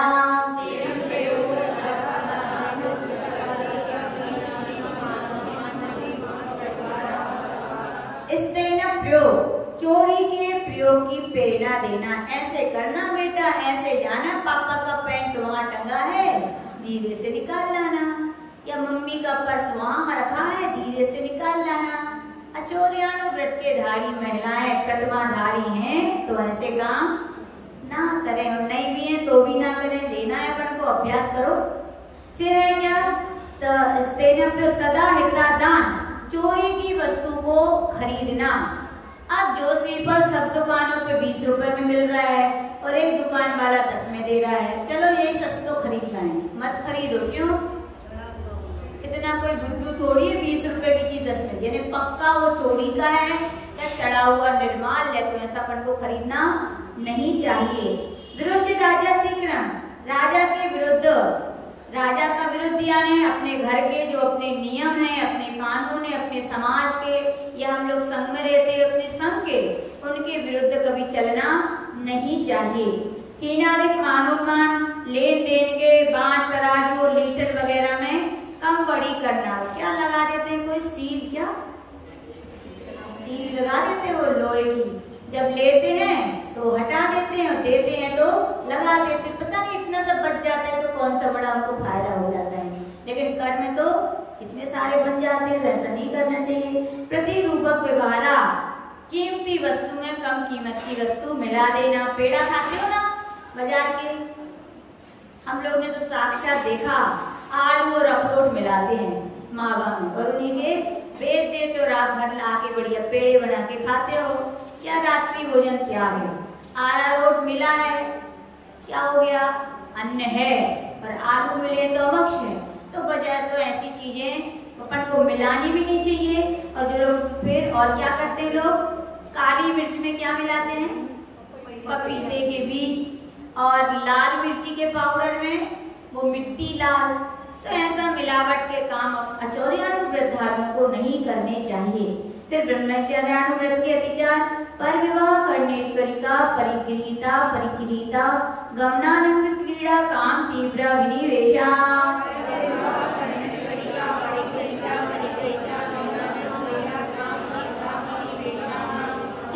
पर विवाह करण, ब्रह्मचर्यानुव्रत जिनने धारण कर लिए हैं वे स्त्री पुरुष हैं, चाहे एक पति व्रत है चाहे एक स्त्री व्रत है। अपने बच्चों का तो विवाह कर सकते हैं, लेकिन पूरे रिश्तेदारों के विवाह करवाना चाहे तो नहीं कर सकते हैं। किसी को सलाह भी नहीं दे सकते, अपने बच्चों तक की छूट है, बस बाकी की नहीं। फिर परिगृहीता परिका गमनम, परिगृहीता यानी जिनका पति है लेकिन भावनाएं जिनकी अच्छी नहीं होती हैं, तो ऐसी स्त्रियों से जो पुरुष संबंध रखते हैं, यानी जिनके पति हैं, विवाहित जो स्त्रियों से संबंध रखा जाता है उसका नाम है क्या? परिगृहीता इत्वरिका गमनम। और अपरिगृहीता इत्वरिका गमनम यानी जो अपरिगृहीता करते हैं वेश्या आदि जिनके पति वगैरह नहीं रहते, ऐसी स्त्रियों से संबंध रखते हैं, तो क्या है वो? अतिचार है। अगला है अनंग कीड़ा, अन्य अन्य अंगों से कीड़ा करना। काम तीव्र, काम तीव्र इतनी आसक्ति होती है, कई लोग ऐसा कहा जाता है मनुष्यों को तो छोड़ो, जानवरों के साथ भी अपनी वासनाओं की पूर्ति करते हैं। उनका नाम क्या है? काम सेवन यानी तीव्र अभिलाषा। फिर परिमाण व्रत के अतिचार कह रहे हैं, क्षेत्र वास्तु रण सुवर्ण धन धान्य दासी दास कुप भांड प्रमाणातिक्रमः।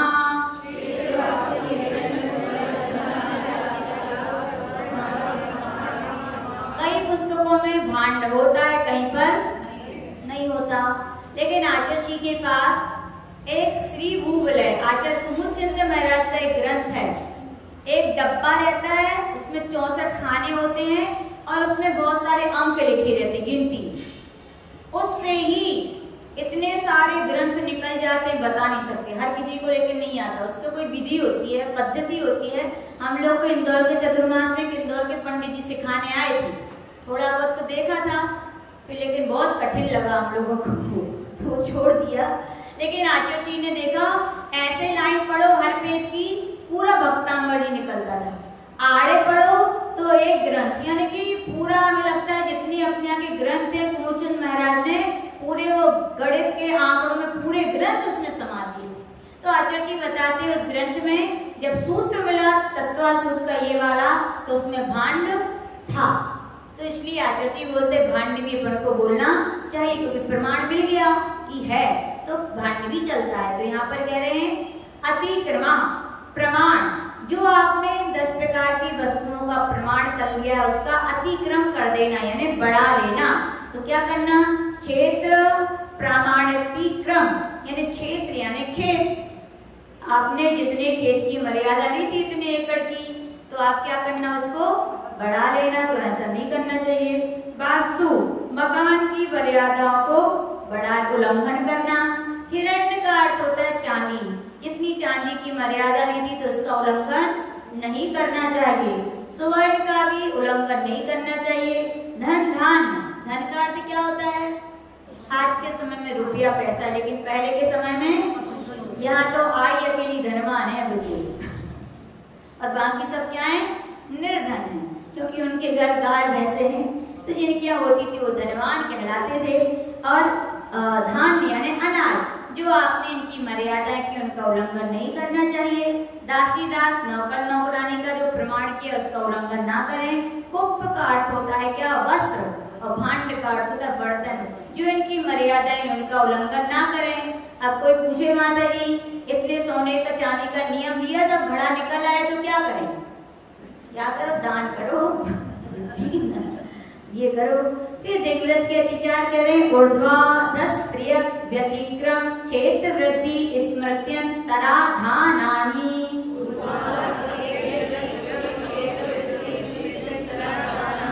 देखो राधा नानी पढ़ना गलत है, कहते कोई की नानी नहीं है ना कोई राधा है, ठीक है ना? तो राधा नानी ना पढ़े। क्या है? तराधानानि क्या है?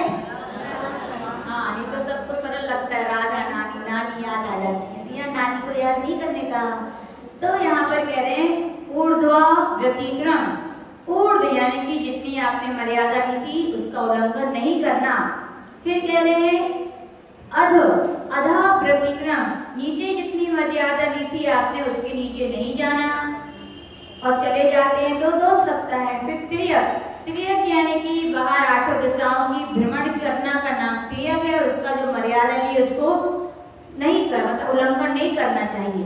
क्षेत्र वृद्धि, जो यानी क्षेत्र आपने खेत वगैरह लिए थे उसकी वृद्धि यानी कि उसको बढ़ा नहीं सकते, अब खेत वगैरह को अब क्या करें, पहले नहीं थे अब तो आ गए तो बढ़ा ले, तो नहीं बढ़ा सकते हो आप, यदि मर्यादा आपने ले ली है। यानी जो मर्यादाएं की हैं फिर भूल जाना, अरे हमें तो याद ही नहीं है। तो आचार्य बोलते थे व्रत, जैसे आपकी बैंक की नोटबुक होती है ना, कितने संभाल के रखते हो, है ना, ऐसे आचार्य बोलते थे अपने व्रतों की भी एक नोटबुक होनी चाहिए। बैंक की नोटबुक तो इसी जन्म में काम आएगी, लेकिन व्रतों की नोटबुक आप ऊपर भी चले गए और याद आ गई इस घर में और आए और आपने नोटबुक दिख गई आपको और याद आ गया, अरे मेरे तो इतने व्रत थे, मैं क्या भोगों में डूबा हूँ, चलो मुझे भी अब और साधना करनी है। तो भैया नोटबुक बना के रखना, पता नहीं देव में बन गए तो याद आ गई तो। फिर कह रहे देश व्रत के विचार आनेन प्रेषक प्रयोग शब्द रूपानुपात पुदुलक्षेपा।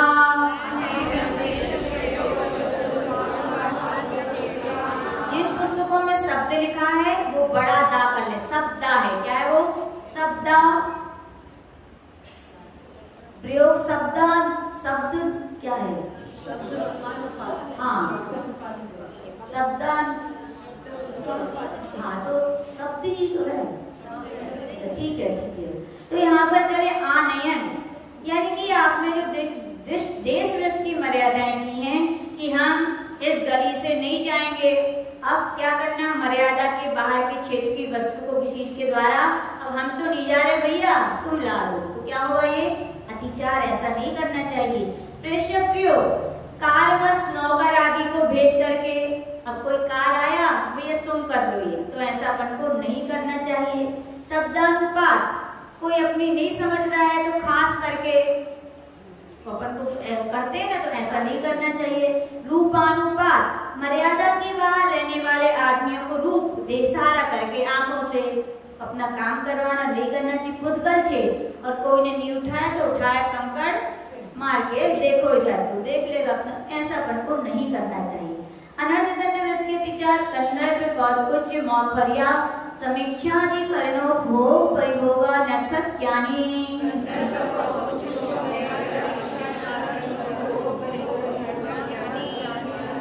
कंदर्प यानी राग से हास्य सहित अशिष्ट वचन बोलना। अब बैठे हैं ना गप्पे मारते ना लोग, अब बैठ गए चार जने का जो अध्ययन स्वाध्यायशील तो नहीं है, एक चुटकुला हमने सुनाया एक उनने सुनाया, बस टाइम पास होता है। तो ये क्या है, कंदर्प। अनर्थ दंड, व्यर्थ में क्या मिल रहा चुटकुलों से, बोले तो चुटकुला तो आप लोग जानते हैं कैसे कैसे होते हैं, है ना, तो ऐसी बातें नहीं करनी चाहिए।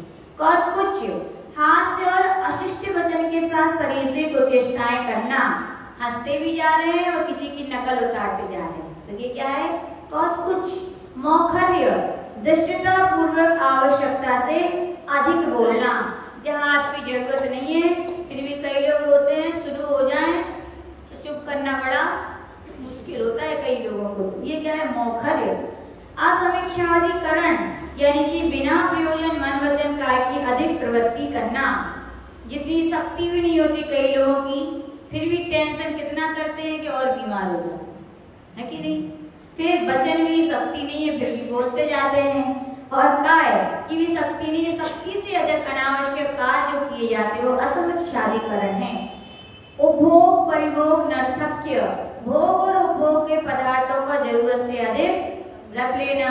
कैसे रखते हो, कोई चीज करी भोजन करने बैठे तो ज्यादा ले लिया फिर छोड़ो, झूठा छोड़ते हैं लोग, तो ऐसे अपन को जितनी आवश्यकता है जिस चीज के अपन को उतना ही करना चाहिए। सामायिक व्रत के विचार, योग दुष्प्रणिधा नानादर स्मृतनुपस्थानानि।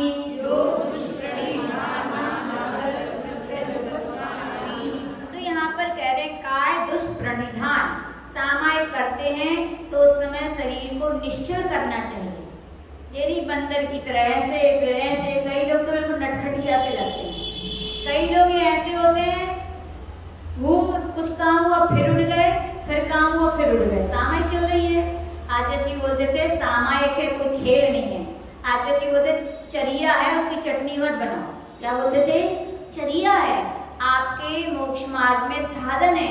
आप उसका सम्मान करोगे तो आपका भी सम्मान बढ़ेगा कि नहीं। सामायिक में आप इधर उधर घूम रहे, सामायिक की भी अभिनय और आपके पद की भी अभिनय। कैसे ये भैया है, कैसी माता जी है घूम रही हैं। तो आचार्य भगवान कह रहे निश्चल होकर के एक जगह पे स्थान पर खाली लघु शंका, दीर्घ शंका या समाधि संलेखना की अपन को छूट रखनी चाहिए। बाकी कोशिश किसी की भैया वृत्ति की, बाकी अपन को अनावश्यक उठना नहीं चाहिए। फिर वचन दुष्प्रणिधान, बोलना राग द्वेष की बातों को नहीं बोलना चाहिए। लेकिन नींद आया किसी को तो क्या करो? सोते रहो? नहीं, अच्छा है भैया, आपको स्तोत्र स्तुति वगैरह पाठ पढ़ सकते हो। फिर है मनो दुष्प्रणिधान, सामायिक को मन में इधर उधर लगाना। एक जन ने पूछा सामायिक में क्या करना चाहिए? बोले जो अच्छा लगे वो काम करना चाहिए। तो बस सामायिक शुरू हुई तो क्या हुआ? मुंह से आवाज नहीं। बोले भैया क्या कर रहे हो? बोले आपने कहा था मनपसंद काम करो, हमें भजिए बनाना खाने अच्छे लगते हैं तो हमने बनाए और खाए और आवाज आ गई। तो इसका नाम सामायिक नहीं है। मन यानी कि जो मोक्ष मार्ग में कारणभूत अच्छी बातें हैं उनको मन में लगाना चाहिए। और नहीं लगाते हैं, राग द्वेष की कोई बात हो जाती है, पूरी सामायिक में लोग वही सोचते रहते हैं। क्या बन जाती है क्या वो बात? तो भैया कहा गया सामायिक करो तो सारे विकल्प छोड़ के करो। अनादर, सामायिक के प्रति उत्साह नहीं होना। अब टाइम हो गया, अरे थोड़ा और रुक जाओ, ये काम कर लें, ये बात कर लें, फिर करेंगे, यानी उत्साह आपको नहीं है। स्मृत्युपस्थान, चित्त की चंचलता से पाठ भूल जाना। अब चलते भक्ति वगैरह पढ़ते हैं, इतना मन चंचल होता है, पढ़ भी लेते हैं और भूल जाते हैं। पढ़ा की हो जाता है, कई बार ऐसा हम लोगों के साथ भी हो जाता है। ऐसा होना नहीं चाहिए, एकाग्रता से पढ़ने की कोशिश। प्रोदोवाद व्रत के अतिचार, आप्रत्यवेक्षिता प्रमार्जितो शर्गादान संस्करो क्रमणा नादर विस्मृत्युपस्थानानि।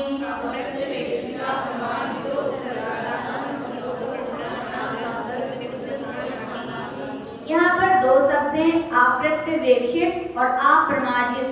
तो कह रहे प्रत्यवेक्षित का अर्थ होता है कि चक्षु से देख करके क्या करना? वस्तु को रखना उठाना। और आप प्रमार्जित का अर्थ होता है मार्जन करके। तो यहाँ पर कह रहे हैं जब किसी का प्रोदोवास व्रत होता है तो शरीर ढीला पड़ जाता है, तो फिर क्या? ना देखो ना मार्जन करते हैं। फिर बिना देखे बिना मार्जन किए क्या करना? उत्सर्ग मलमूत्र आदि को क्षेपण यदि कराते हैं तो क्या? अब गए, थक गए थे ना देखा, कई बार चींटियां हो जाती है ना, छोटे छोटे जीव भी हो जाते, तो ऐसा अपन को बिना देखे सौदे मलमूत्र का विसर्जन नहीं करना चाहिए। फिर कह रहे हैं कि अप्रत्यवेक्षिता आदान, कोई भी वस्तु को क्या करना चाहिए? पूजा आदि की सामग्री है तो पहले क्या करनी चाहिए? उसको सोधना चाहिए। जिन उपास से शक्ति नहीं है तो बिना धोए वगैरह धोना बाद में चाहिए, पहले क्या करना चाहिए? शोधन करें। तो शोधन नहीं कर पाना ये विचार है। अप्रत्यवेक्षित अपमार्जित संस्रोकरण, बिना देखे बिना परिमार्जन किए बिस्तर। अब आप ग्रस्त हैं तो बिस्तर, दीदी भैया हैं तो चटाई। अब उपास तो कौन मार्जन करे? बिछा लो। अब चटाई में भी तो जीव हो सकते हैं कि नहीं? तो ऐसा अपन को नहीं करना चाहिए। अनादर, अब उत्साह ही नहीं है, अब थक गए, पीठ बहुत दुख रही है, कैसे सामायिक करें, पहले पढ़ लो, सामायिक को काल निकल जाए तो निकल जाए। तो ऐसा अपन को करना नहीं चाहिए। स्मृत्युपस्थान, करने योग्य आवश्यक कार्य को भूल जाना। अब इतना उपास किया था, सुबह लेट उठे, शक्ति नहीं थी, सोचा था प्रतिक्रमण बाद में कर लेंगे, अब भूल गए तो प्रतिक्रमण हुआ ही नहीं। तो आचार्य जी बोलते थे भैया व्रत प्रतिमाएं खाली नाम के लिए नहीं ली जाती। नाम के लिए लिए क्या? चाहे आप घर में रहो चाहे संघ में रहो, कहीं भी रहो, प्रतिमाओं का निर्दोष पालन करने की कोशिश ऐसा नहीं है केवल संगई में पालन होता है, अन्य जगह पालन करने की छूट हो, तो ऐसा नहीं है। कहीं भी रहो, गृहस्थ में रहो तो वो ही प्रकार से अपन को अपनी प्रतिमाओं का पालन करना चाहिए। क्यों करना चाहिए मालूम है? कोई व्यक्ति एक मंजिल पर है और कोई चौथी मंजिल पे है, पहली मंजिल से गिरेगा व्यक्ति को ज्यादा चोट आएगी कि चौथी मंजिल से गिरेगा ज्यादा चोट आएगी? बोलो, हाँ है कि नहीं? तो आप प्रतिमाधारी श्रावक गलती करे तो उसको कम पाप, लेकिन प्रतिमाधारी यदि गलती करते हैं तो उनको ज्यादा पाप। इसलिए डर भय होना चाहिए कि भैया अपन का सौभाग्य है कि वो जिनेंद्र भगवान ने जो उपदेश दिया, जो अपन को वस्तु दी है वो हमारे पास आई है, तो उसका क्या करें? अच्छे से अच्छे उत्साह से, खुश मन से। उत्साह ठंडा हो जाए तो क्या करना चाहिए? लोग बोलते हैं, अब क्या होता है, हम लोग भी सही बताएं, शाम तक तो ऐसी हालत हो जाती, लगता है अब क्या होता है, पढ़ रहा हूं धीरे से, और सुबह तो उठने की ताकत ही नहीं रहती। कभी कभी तो इतना मतलब कमजोरी सी लगती, फिर भी लेकिन उत्साह को जगाते हैं। कई लोग, ऐसा कहा जाता है, महिलाएं पहले चूल्हा जलाती थी, ठंडा हो जाता था कि नहीं, तो दूसरे दिन जलाती थी कि नहीं? ठंडा चूल्हा रोज रोज ठंडा होता है, लेकिन महिलाएं फिर भी रोज रोज उसे जलाती थी। ऐसी कहा जाता है, मानते हैं कमजोरी के कारण आपका शरीर उत्साह गिर जाए, लेकिन फिर भी उसको रोज रोज जगाना चाहिए। क्यों जगाना चाहिए? एक दिन और मिला है हमारे लिए, पिता है कि जिंदगी का एक दिन और मिला है, कर लो साधना, क्या पता अगला क्षण मिला कि नहीं। और आज ऐसे ये भी बोलते थे, उत्साह चूल्हे की तरह भी नहीं होना चाहिए कि रोज ठंडो और रोज गर्म हो। कैसा होना चाहिए उत्साह? बोले उत्साह होना चाहिए नदी के प्रवाह की तरह, छोटे क्रम से शुरू हो लेकिन धीरे धीरे बढ़ते ही जाना चाहिए।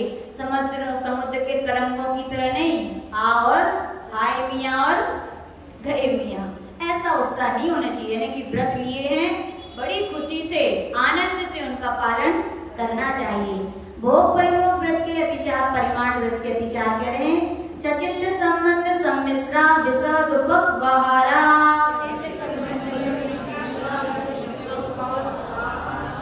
पहला है सचित्ता आहार। चेतना सहित आहार को सचित्ता आहार कहते हैं। जैसे हरे फूल बीज वगैरह जो है ना, वो किसमें आते हैं?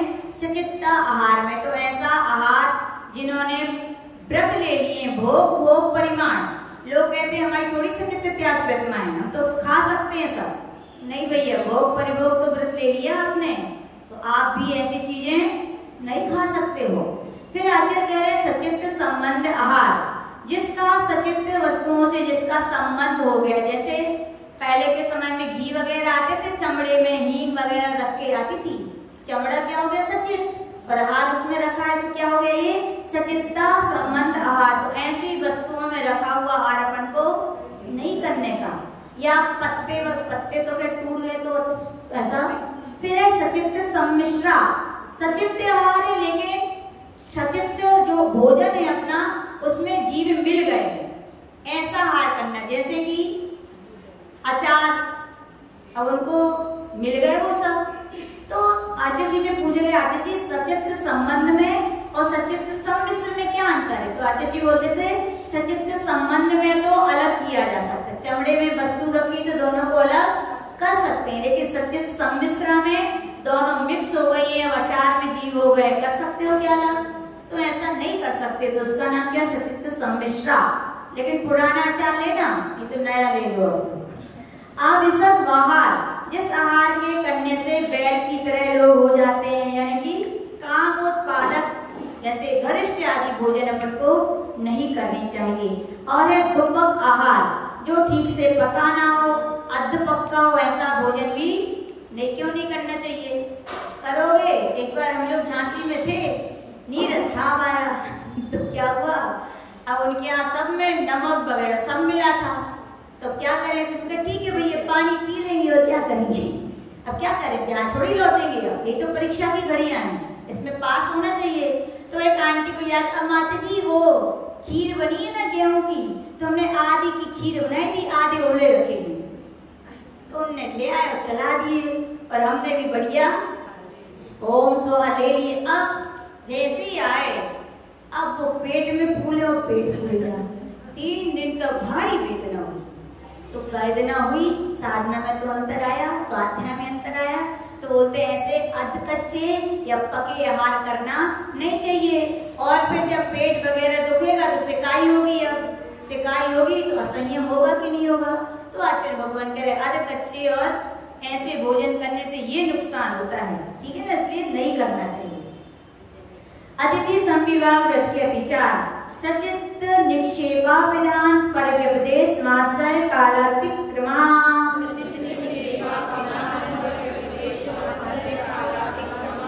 सचित निक्षेप, निक्षेप का अर्थ होता है रखना। सचित पदार्थों में यानी कमल पत्र आदि में रखा हुआ भोजन नहीं कर सकते हैं। सचित्ता प्रधान, प्रधान का अर्थ होता है ढकना। यदि भोजन है अब बर्तन ढकने की प्लेट नहीं थी तो कोई पत्ते से ढक दे, तो ऐसा भोजन भी व्रती लोग जिनका अतिथि संविभाग व्रत है वे नहीं कर सकते हैं। तीसरा है परव्यपदेश, दान कोई दे दिया चला देना इसको, तो परव्यपदेश दूसरे दाता की वस्तु को स्वयं देना, अपने हाथ से नहीं देना। दान कैसे होता है? स्वयं के हाथों से।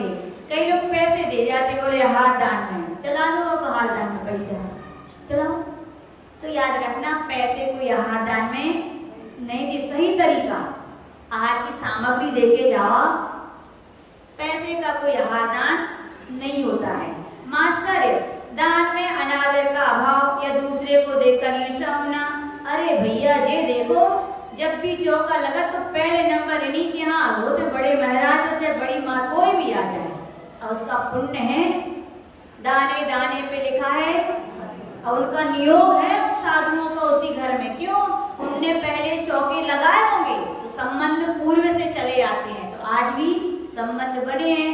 आप चाहते हो हमारे यहाँ भी ऐसा हो, कभी भी कोई माता जी महाराज जी तो लगाओ खूब चौका, किसी से ईर्ष्यापन को नहीं करनी चाहिए। कालातिक्रम, योग्य काल का उल्लंघन करके अकाल में आहार देना।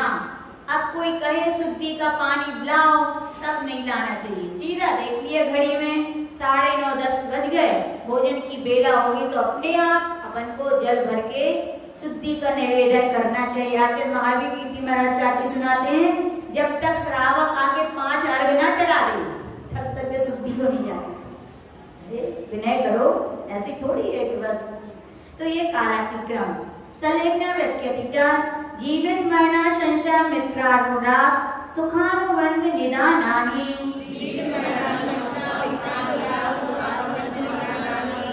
तो यहाँ पर कह रहे हैं जीवित संसार।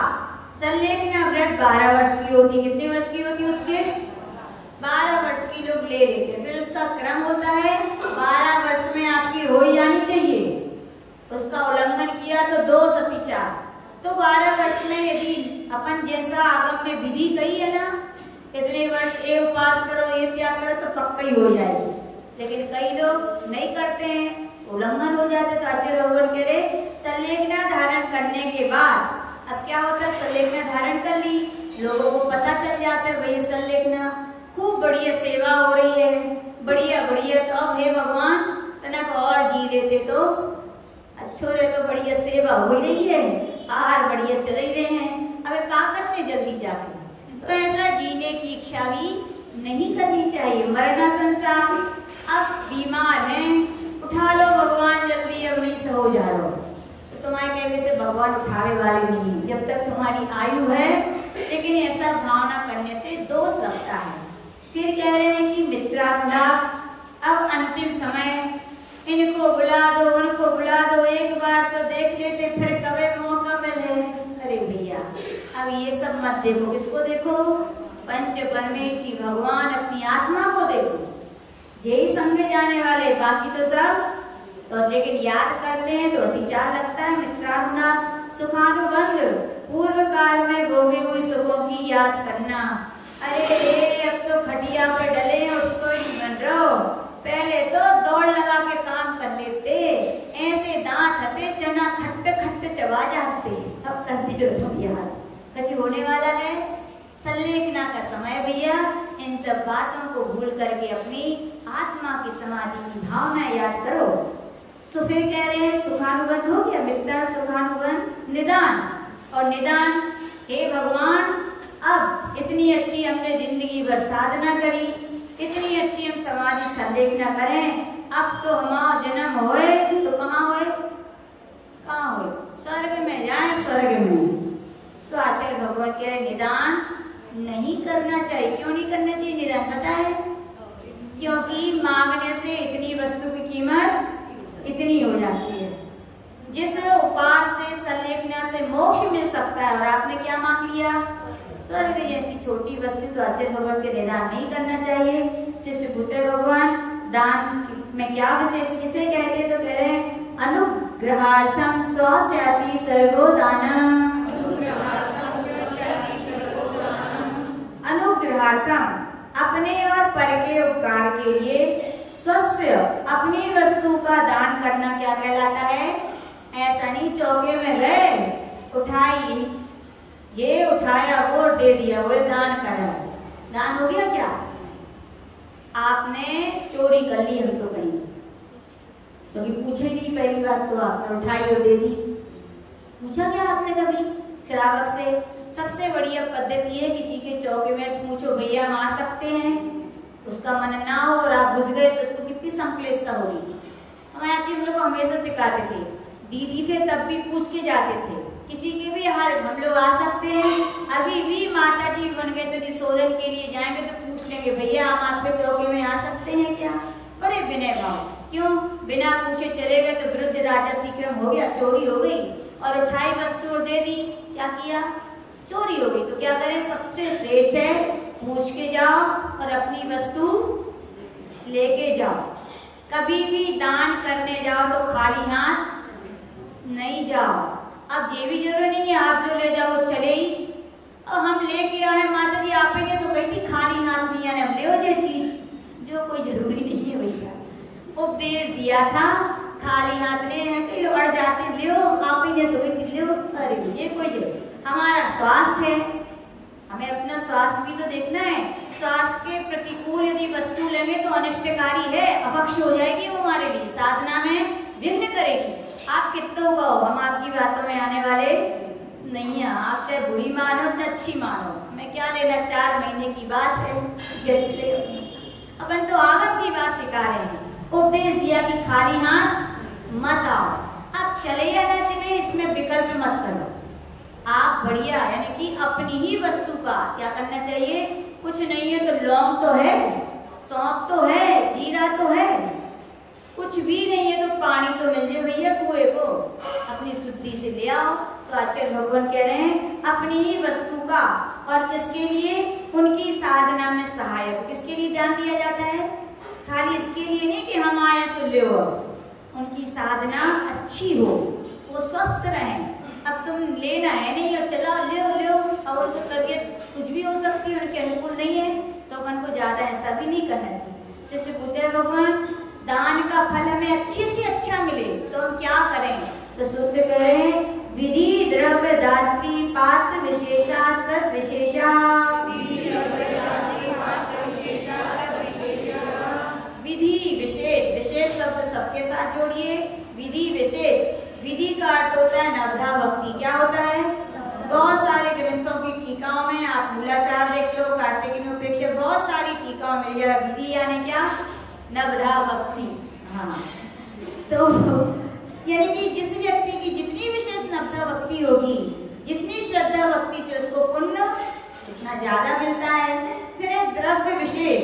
द्रव्य विशेष यानी जो आप सामग्री चला रहे हो उससे महाराज की साधना यदि बढ़ रही है तो आपको पुण्य ज्यादा मिलेगा, और उनकी साधना में अंतर आ रहे तो एक प्रकार से ऐसा भी लगाना चाहिए, दूसरी प्रकार से जितनी उत्तम वस्तु ले जाओगे तो उतना ही साधुओं के लिए कैसा उत्तम से उत्तम वस्तु श्रावक क्या करता है, खुद नहीं खाता, इतने श्रद्धावान होते लेकिन साधुओं को अच्छे से अच्छी चीज तो फल भी कैसा मिलता है, उत्तम मिलता है।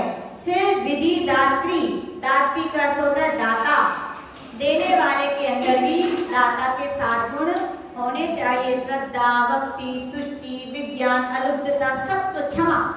ये 7 गुण दाता के अंदर यदि हैं तो वो दान करता है तो उसको पुण्य उतना ज्यादा मिलता है। और पात्र विशेष यानी कि कोई तीर्थंकर हैं उनको आहार दोगे तो तद्भव भी मोक्ष हो सकता है आपका, हो सकता है कि नहीं। रिद्धिधारी मुनि महाराजों को दोगे, पंचाश्चर्य वगैरह होंगे। मुनि आचार्य परमेश जी को दोगे, गणधर को दोगे और पुण्यशाली। वे ना मिले तो आचार्य परमेश जी, वो ना मिले तो मुनि महाराज, वे ना मिले तो आरिका माता जी, वो ना मिले तो एलक जी, बिच्छुल्लक जी, बिच्छुल्लिका। जितने तपस्या ज्ञान वगैरह में जो बड़े चढ़े होते हैं उनको आहार देने से उतना ज्यादा भी पुण्य लगता है। तो इस प्रकार से अपन को ये बातें जान करके अपने जीवन में उतारनी चाहिए। जो इति तत्त्वसुत्ते मोक्षशास्त्रे सप्तमो अध्याय। नमो नमः। जय बोले परम गुरु गणाचार्य गुरुदेव विराज सागर जी महामुनि राज की।